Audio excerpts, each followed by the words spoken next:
We Can Find a Way. İdil presents a podcast that addresses conflict on an international scale.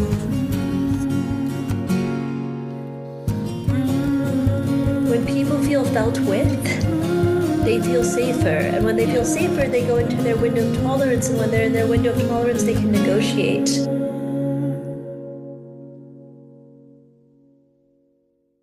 Hello and welcome back to another episode of We Can Find a Way. My name is İdil.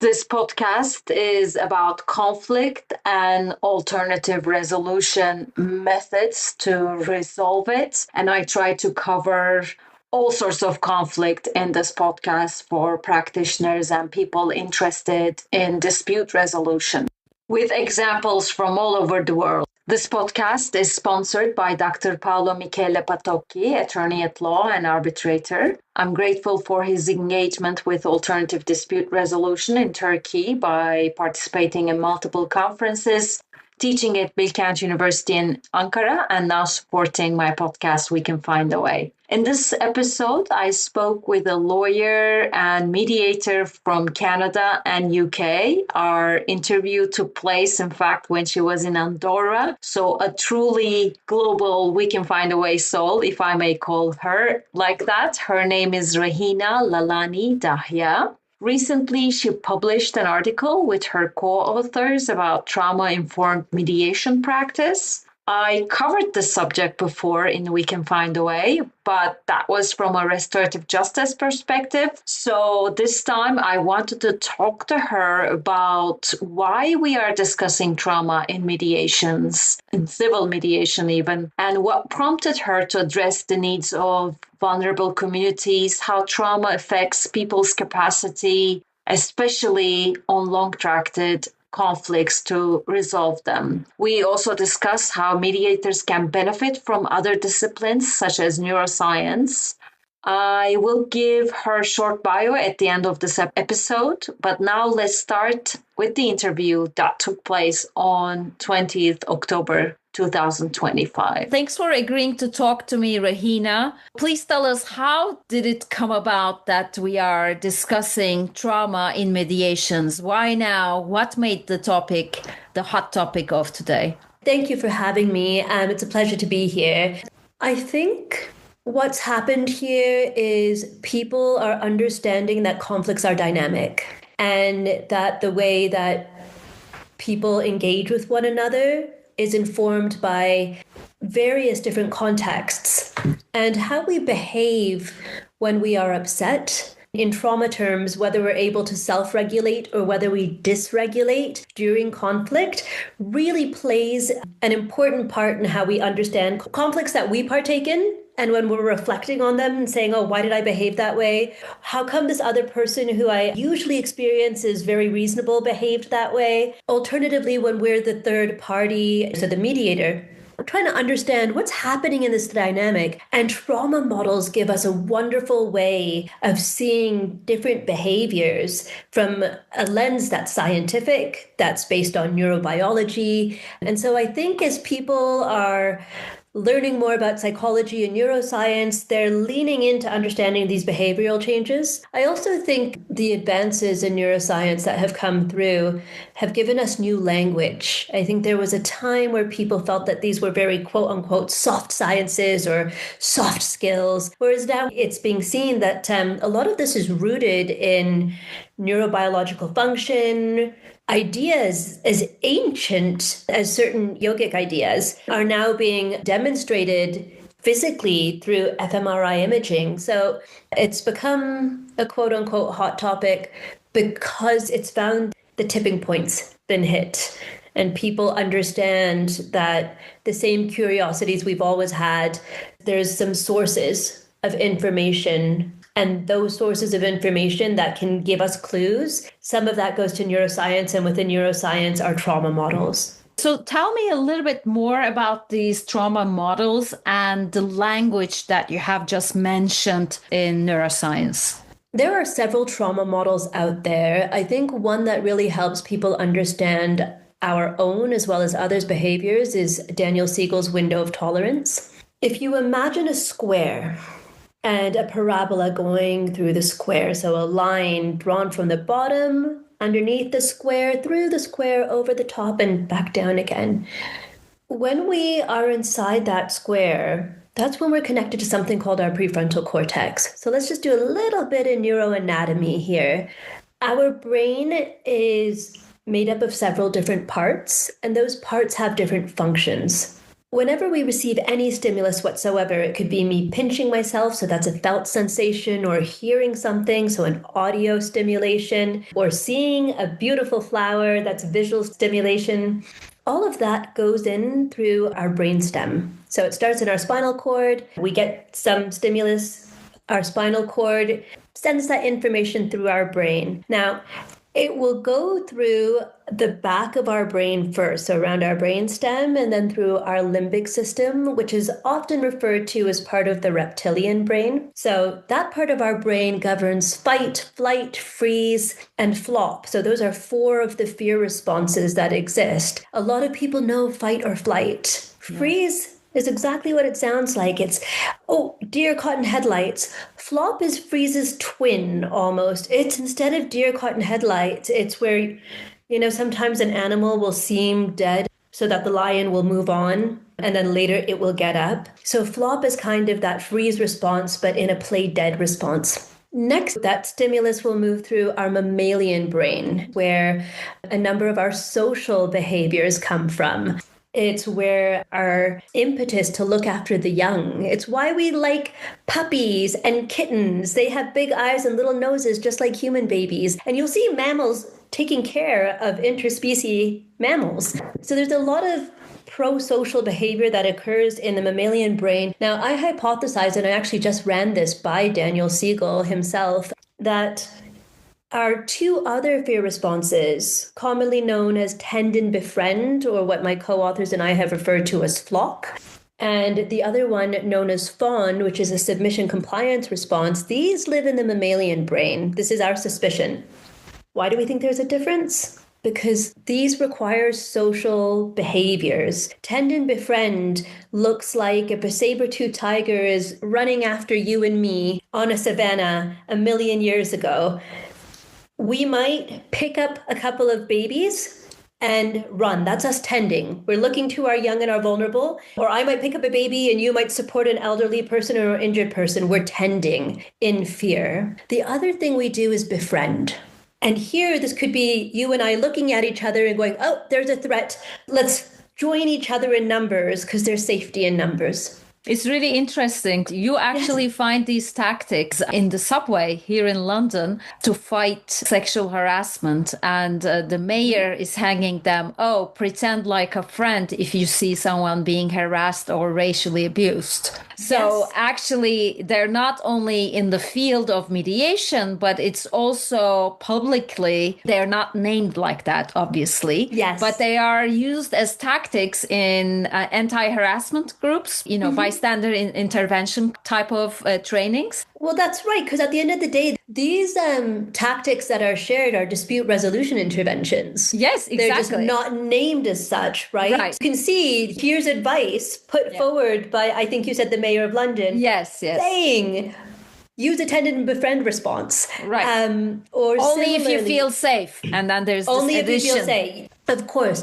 And so one of the things that I find fascinating and that I focus some of my research on is looking at fear responses in conflict and then learning what to do about that as a mediator, as someone who's hosting conflict conversations. So to go back to that language question you had, I get a stimulus, let's say I get pinched on the arm, that makes it through to my brainstem, through my limbic brain, through my mammalian brain, all the way up to my prefrontal cortex. Now, my prefrontal cortex is where we do our thinking, our mathematics, our philosophizing, our rationalization.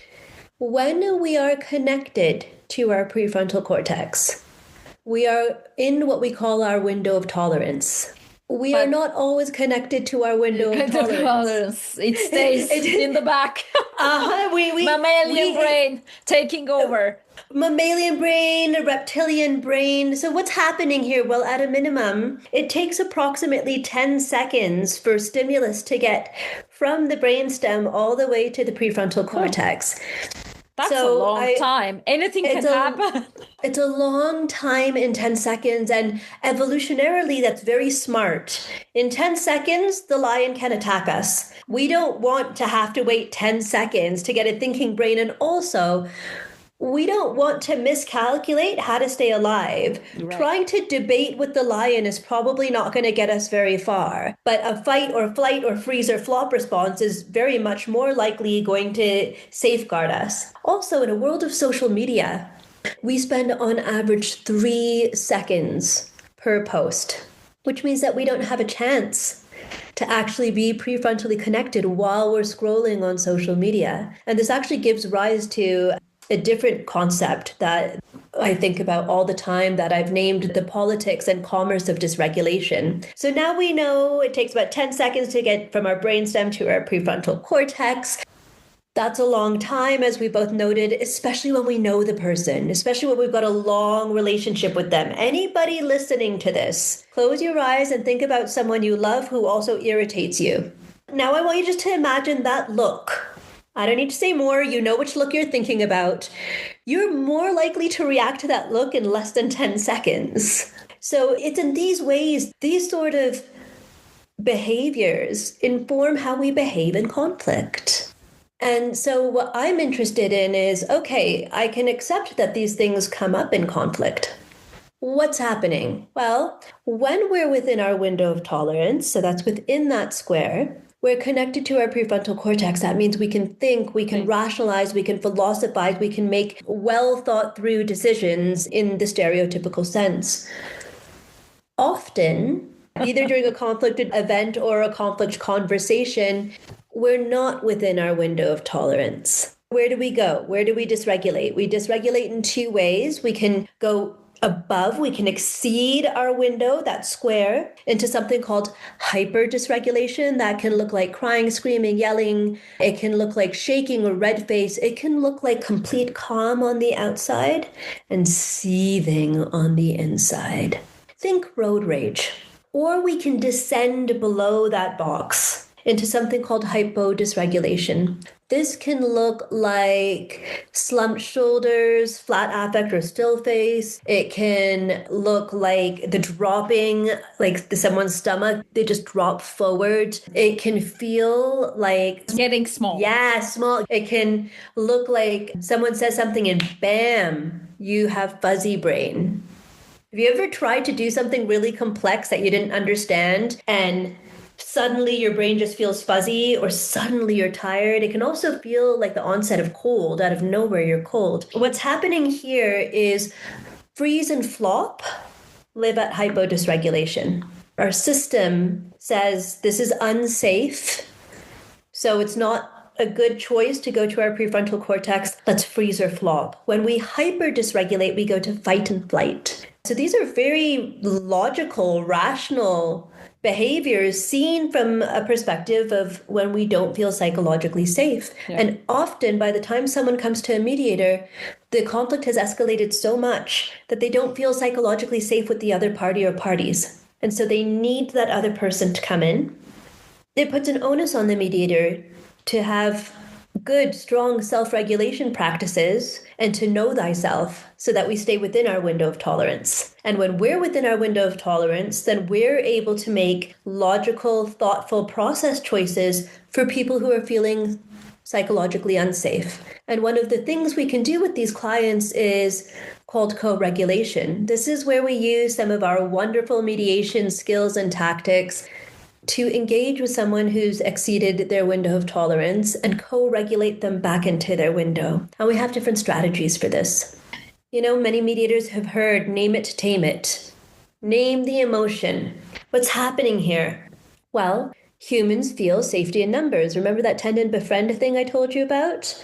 Say someone says, whenever this subject matter comes up, they're always so mean to me. They always make me feel bullied and like I don't belong.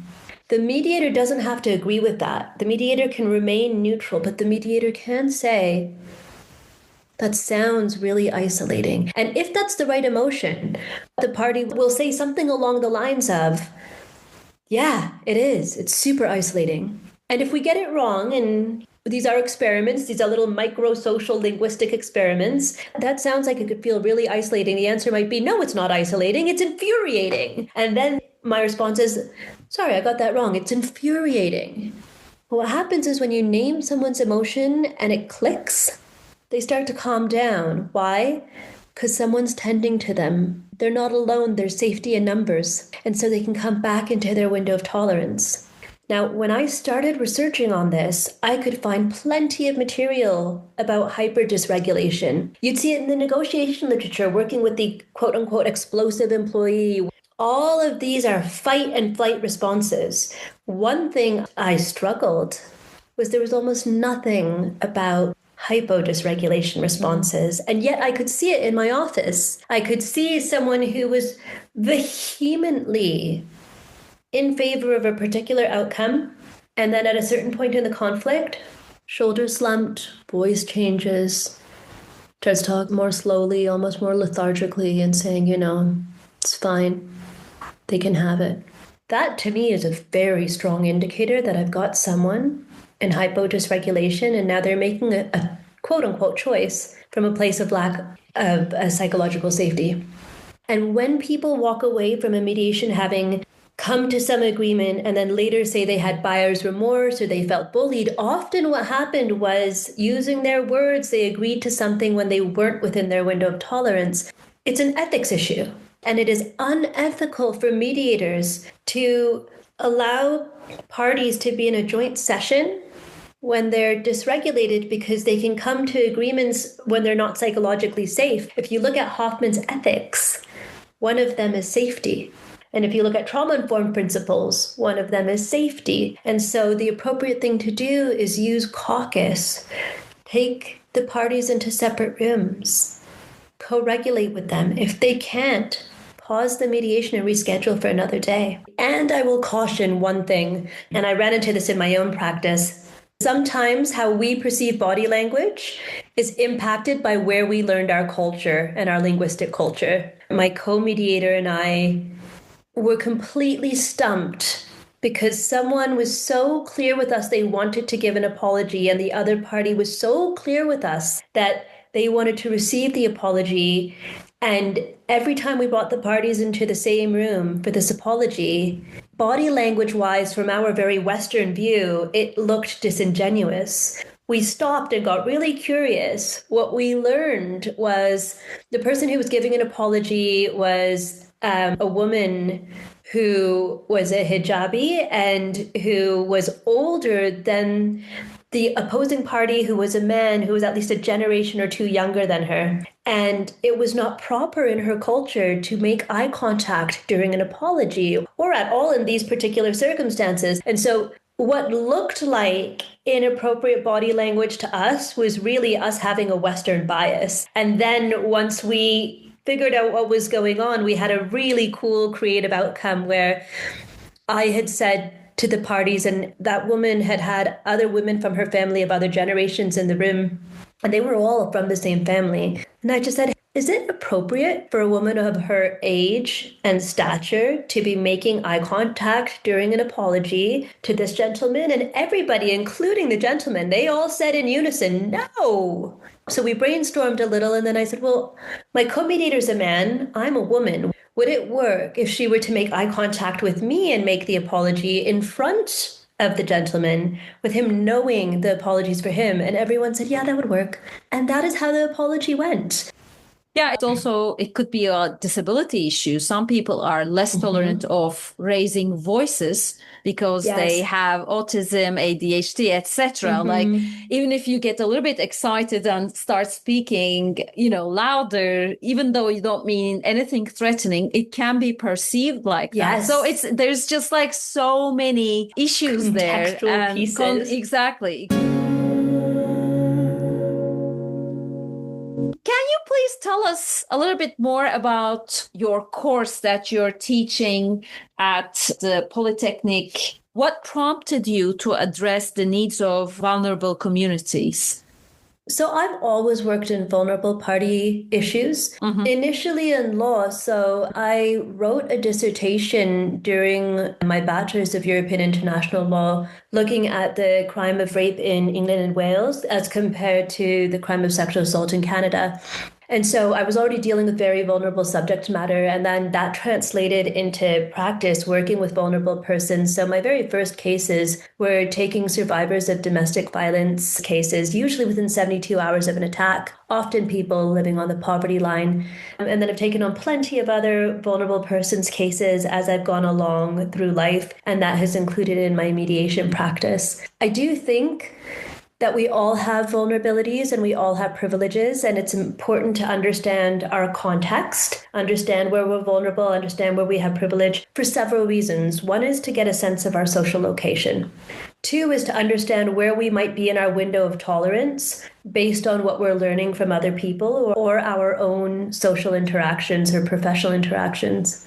Also, as mediators, and when I'm training future mediators, which is what I'm doing at Humber Polytechnic, what's really important is for the students and all mediators to understand that you don't have to have the same vulnerability or the same privilege as a party to understand what it feels like to have a privilege and to understand what it feels like to have a vulnerability. So I'm a woman of color. Being a woman and being of color can be vulnerabilities. I also have significant privileges. I'm bilingual. I see that as a privilege. I'm a lawyer by background. I see my education as a privilege. So in this way, I don't have to have the privilege of a doctor to know what it feels like to feel into my own privilege and have some empathy for someone with privilege. I also don't need to have the vulnerability of someone who's had an amputation to know that I have my own feelings of vulnerability. So I may never understand what it feels like to be an amputee, but I do know what it feels like to feel vulnerable. So when I'm being empathic, and you can absolutely be empathic and remain neutral. There's a huge fallacy out there that says to be neutral, you must be dispassionate. On the contrary. That's another Western cultural imposition, because there's this almost like approach to always speak with this calm and, this type of voice. And anything above that is, if I may use your terminology, emotional dysregulation. It's not. Well, again, everything's contextual, and you take your parties as you find them, and you have to take yourself as you find yourself. The difference is you get to work on yourself. When you're working with your parties, you have to build a process around them. If my parties are loud, and that is their way of being, and they're telling me they're not upset, they're just being passionate, and this is how they talk at the dinner table, I'm not going to take that as a sign of concern. So long as I don't have other evidence that it's not concerning. If the grandparents and the aunties and uncles play incredibly important roles in the children's lives, I'm not going to suggest that just because that isn't the model nuclear family, that their roles as stakeholders in the conflict is not going to have impact. Of course it is, because they're key figures in the family and key figures in the children's lives. I think the thing is always taking our parties as they are, learning who they are, being curious with who they are. And the thing about empathy, it doesn't require taking sides. But it simply requires it. Yeah, it's taking a person's perspective and putting language to that perspective. Yeah. I don't ever need to say to someone, I agree what that other person did was bad. I don't even need to say, oh, I agree that what that person did was hurtful. I can just say that experience sounds hurtful. Yeah. I'm sorry you felt that way. I'm allowed to have feelings of compassion for my parties. And more importantly, if we go back to trauma models, when people feel felt with, they feel safer. And when they feel safer, they go into their window of tolerance. And when they're in their window of tolerance, they can negotiate. And that one thing I just want to make sure I cover, because I know we covered hyper dysregulation and a tactic. I shared with you the tactic of name it to tame it. So some things I learned about hypo dysregulation, I'll just share one tip, which is anything that brings parties back into their bodies. So my trick here is, if in doubt, copy the paramedics. What do? They give you heat. They give you a blanket. They give you hydration. So one of my favorite tricks is hot decaf drinks. I'll still have caffeinated drinks there because it's not good business practice not to. But when people are nearing the lower edge of their window of tolerance, by just introducing some heat and hydration, we can help them get back into their bodies. I spoke to a mental health practitioner who talked about crunchy foods. So there are all of these different hacks, stuff in the real world. And, you know, in different cultural groups around the world, conflict is resolved and food is absolutely fundamental to that process. Sometimes it happens around a dinner table. Yeah. Sometimes everybody meets for a meal and then they have a more formal conversation. We've evolved this way. So we're talking about conflict and trauma, but we are also seeing many long-tracted conflicts. And I'm not only talking about business to business, person to person, but also community, countries. How does actually trauma affect people's capacity if it lasted that long and if it contributed from one trauma to another, to another, to another? Where do we start? What can be done to start even? So I was just at the Transforming Trauma Conference in Oxford, and I attended a wonderful session called When There's No Post, in reference to post-traumatic stress disorder. My first thought on this is name it. Name that it's ongoing. Don't try and hide away from it. Let's not try and pretend people are in a place of safety if they're not. When we can look at it and say this is ongoing and it's painful and it feels like it's not going to end, then that's the beginning conversation. Over time, we can talk about what strategies need to be put in place to make things feel safer. Let's not pretend there's a post if there isn't. Let's deal with what we have in front of us. And in prolonged conflicts, a crucial ingredient is not trying to solve it fast. Yeah. It's been going on for a very long time. Little tiny steps build micro trusts when they go well. And they create micro tears or micro ruptures when they don't. But at least those are micro ruptures. I mean, I often think about this thing like clockwork. There's tiny little pieces of hurt, tiny little pieces of pain that create a big movement, but there's also tiny little mechanics of paperwork and law and different actors and different relationships. And it's actually quite complex. So, you know, I work in family law predominantly. Those conflicts, even if it's a very good relationship, once there's children, these people are in each other's lives for the rest of their lives, potentially. And so a perfectly agreeable outcome could have arisen when the child was 6. But now the child is 9. And we have to revisit things, and we have to look at what worked and what didn't, and how the child has changed. And now the child is 15, and now the child is 18 and has gone off to university. And then somewhere after post-secondary education, there's no longer financial obligations, but now the child is 28 and getting married. And so there's these consistent ongoing relationships with these consistent ongoing issues. And some of those issues will find resolution, or there will be tactics. And sometimes tactics don't work after a certain period of time because people change, situations change, contexts change. And so when change occurs, just a really healthy outlook is, in the event of a change, we'll just go back to mediate. We'll talk about it. We'll explore the changes and see what needs adjustment and see what worked and has always worked, and work through the impact on us as well of, we worked so hard to get this structure and now it's not working anymore. And so I think part of it is looking at a prolonged conflict and saying, this is hard. It doesn't come from nowhere. It's layers and layers and layers and layers.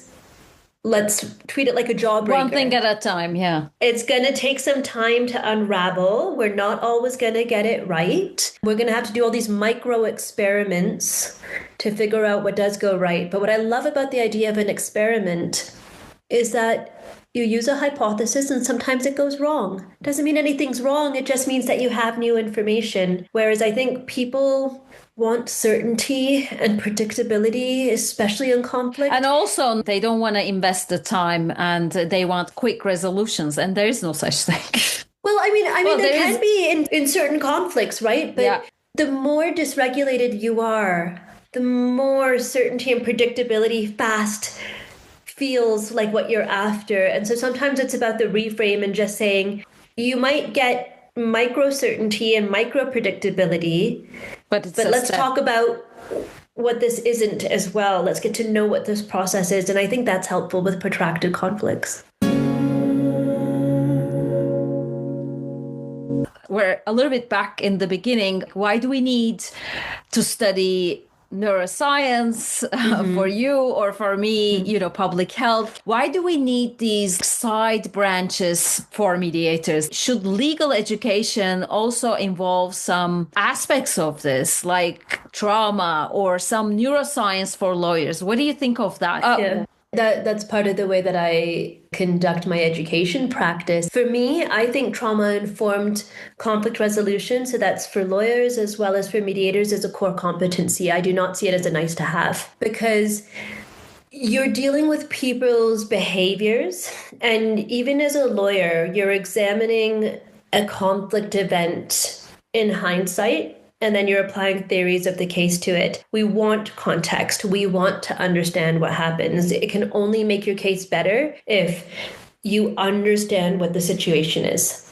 Maybe you develop it over the course of your practice, but there is no recognized need for such in legal education or in... I will disagree with you there. So if you look at traumainformedlaw.co.uk, Rebecca Norris and Camilla Wells are doing an excellent job of bringing trauma-informed practice to England and Wales and to the UK.